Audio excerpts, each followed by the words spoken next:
One of this channel's most successful videos is this one, where we built a wall-mounted display for controlling our smart home. That display is still one of the best additions we've made to our home, and it gets used constantly. It's low profile, it's quick, and has been absolutely rock solid since we built it. I also get emails almost weekly with people showing me their own versions of the same thing using my 3D printed parts, which is incredibly encouraging to see. There's even a video from a Sparky here in Victoria that replicated it in his own home, so go check out Statewide Sparkies if you'd like to see another approach to the same thing, and tell him I sent you. It was so handy that I started working on an adaptation of that design that could be placed on a surface, a more portable version of the same idea for next to our beds. A sort of smart bedside clock. And if you've been watching this channel a little while, you might be surprised to see this. Let me explain.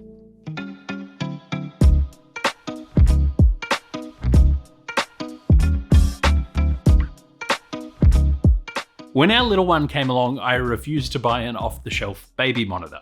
They were either too expensive, too questionably secure, had subscription fees tied to them, or were reliant on some kind of cloud service and app to get all the functionality that they put on the box. Instead, I opted for this. It's a UniFi Protect G4 Instant. It's a Wi-Fi security camera powered by USB-C that has like 2K resolution, night vision, a speaker for talkback, and built-in detection features. It even has a feature that detects crying, which is super handy when I'm in the garage and the little one's in bed. I can have Home Assistant alert me if they wake up. All the features of a baby monitor locally, without any subscriptions or other cloud-based features. The one disadvantage this has over a traditional baby monitor is that it doesn't come with a screen. So we've been using this old Samsung tablet in a dock next to the bed and the UniFi Protect app.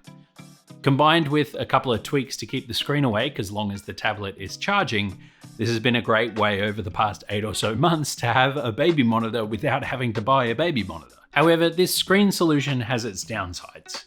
The brightness doesn't really go low enough to be used next to the bed. The screen looks great, but it's just too bright. I need this tablet for other things as well. I'm using it as my teleprompter right now, and it's just a bit too janky to have complete faith in. This is primarily why I wanted one of my wall displays for the bedside table, and I had thought it might be handy in the kitchen or something as well. I got as far as testing out a CAD design, but then I started seeing whispers of jailbroken Echo shows being used with Home Assistant. You know, the little smart displays that Daddy Bezos uses to gather even more data about his subjects. Sorry, about his customers. To build a bedside display, I was looking at about $200 in parts and quite a lot of work, but a refurbished Echo Show is only about $100 dues and is a pre-built neat little package with speakers, microphones, and everything else you'd kind of want for a bedside display. So I stopped designing my own version, sent some money over to eBay, and grabbed myself 2 second-generation Echo Show 5s. Step 1 was to remove the Amazon rubbish from the devices.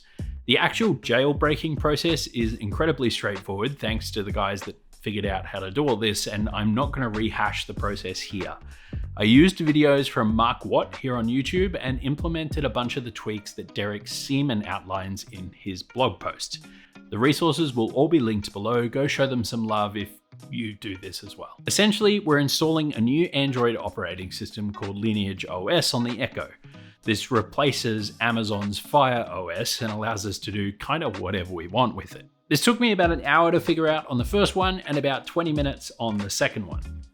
Annoyingly, you have to sign into an Amazon account to get the device initially set up. Well, you do if you want to be able to recover it if something goes wrong, but once your new OS is installed, you don't need to sign into anything at all. By following those guides, I got Lineage OS installed, I installed Home Assistant, and then initially used the built-in kiosk mode in Home Assistant for a couple of weeks. It didn't really provide everything I was looking for though, and I ended up following Mark's guide to implement View Assistant instead, which is kind of like a more advanced kiosk mode. This gives us the ability to turn our display on and off remotely, adjust volume, mute and unmute, use the device as a media player, and much, much more from Home Assistant. It's fantastic, and the team behind it has done an amazing job. Really, really recommend it. The standard View Assistant dashboard didn't really tickle my fancy, so I opted to set up my own that was better suited to my use case. But for now, there was one more issue that first couple of weeks turned up that I'd like to solve. The angle of the screen on the Echo is great if it's on a bench or a table. But if it's closer to eye level, say when you're in bed and it's on a bedside table, the angle is all wrong. So I had a look around at the usual suspects for a 3D printable model that could solve this problem for me. And I found one on MakerWorld that looked like it would be the perfect solution. A kind of enclosure for the Echo Show 5. It had a nice, sleek, minimalist look, exactly the vibe I kind of go for typically. The problem was that it wasn't very well optimized for printing. There's a big difference between a printable object and something that's designed to be printed. So in my typical overcomplicating fashion, I decided to make my own version of the same thing. A housing for my Echo Show that would turn it into the perfect bedside display. Anyway, a couple of hours of CAD later, I had my own enclosure for the Echo Show ready to print. Around this stage, I reached out to my mate Sid at Cinnamon to find out if he'd like to sponsor this video. I knew Sid had the perfect colors for what I had in mind, and he immediately said yes to the sponsorship. Thanks, Sid. So after my filament arrived just a couple of days later, I got printing. Cinnamon is a local filament supplier and manufacturer here in Australia that has possibly the most extensive selection of colours and materials of anyone here, all in one place. He has an incredible amount of options in your standard PLA and PETG filaments, but he also has a complete range of engineering grade filaments like carbon fibre reinforced nylons and ASA that I've used in the past. Their matte PLA V2 is one of my go-to filaments, and they've always gotten my filament to me really, really quickly. This was also my first time using Sid's provided filament profiles for the Core 1, and they all printed great on the first try. For this project, I went with a pretty broad selection of colors because I wanted to highlight how you can personalize your own Echo Show enclosure to suit all kinds of applications or homes and decor.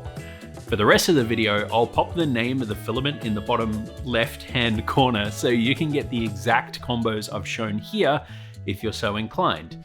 Thanks heaps to Cinnamon for jumping on and sponsoring this video.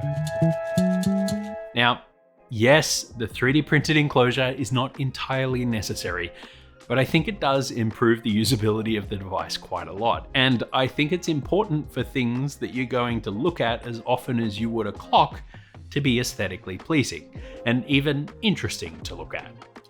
As always, the prints came off my Prusa Core 1 Plus beautifully, and like I said, the filament profiles provided by Sid gave me a really fantastic result. The whole thing prints in two pieces, the body and then a bezel, which includes some flexible fingers to allow you to push the volume and mute buttons on top of the Echo, just like you normally would. I used my X-Tool UV laser to cut a little cork foot pad to stop it sliding around too much, which was impressive to say the least. This level of detail on a material like cork is really impressive. This is a UV laser, which means you can safely use it on things like PLA plastic without nearly as much risk of burning, scorching, or melting, unless of course that's what you're going for. So I used it to engrave the volume up, down, and mute buttons on the prints too, using a little fixture I made that just bolts down to the M4 threaded grid on the laser's work area. And with those finishing touches, my little upgrade for the Echo Show was done.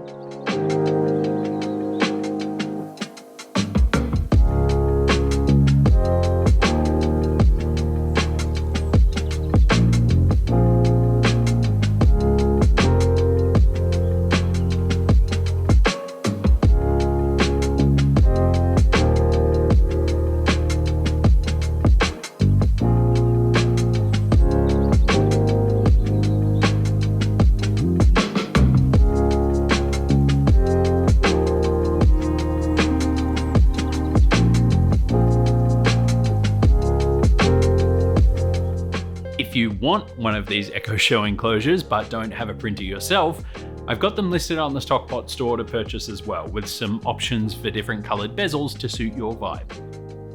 This will be the first product sold in the Stockpot store that isn't a pre-order, so if you put in an order, it should ship the same week. Now, obviously, with just a 5-inch screen, this is not designed to be a whole home control panel like our last one, but it's a perfect little simple smart home controller, and View Assist means that you can use it as a voice assistant as well. It also makes a great option for a kid's bedside clock, and you can even use the camera built into the Echo as a baby monitor itself, if you'd like to go that route. We're thinking of putting another one next to the feeding chair for our little one and using it for some soothing music overnight. And it's still useful elsewhere, like on your kitchen bench or on an office desk. It's just a little bit nicer to look at than a standard Echo Show. Like I said, these will be bedside clocks for us, so here's how I've built the dashboards for that application. The screen on the Echo is not very big, and I sleep without my glasses, so I have to be careful about how I use the little bit of screen real estate that is there.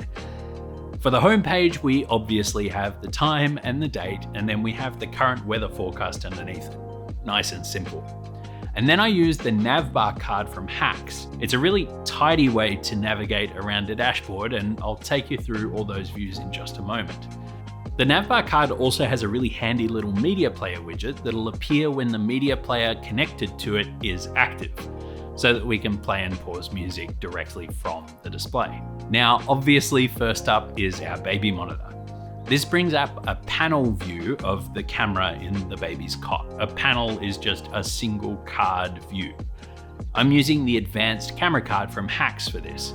Next is our CCTV, our security cameras.